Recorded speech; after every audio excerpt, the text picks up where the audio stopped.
వరదల వేగాన పడిలేచు వలలకు తీపి కలలకు లేని అలసట నీకేలా నల్ల నల్ల నీడలోన ఎల్ల కిల్ల పడ్డట్టున్న అల్లు మల్లు ఆకాశాన చుక్కల్లు అమ్మాయంటి జాబిల్లమ్మ అబ్బాయంటి సూర్యుడమ్మ ఇంటిది పదమలంట దిక్కు ఎవరికి వారే యమునకు నీరే రేవు నీరు నావదంట నావతోడు రేవుదంట పంచుకుంటే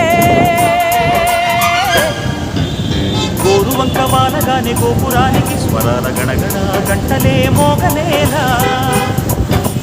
గోపబాలుడొచ్చినాక గోకులానికి పెదాల కిలకిల పువ్వులే పుట్టలేదా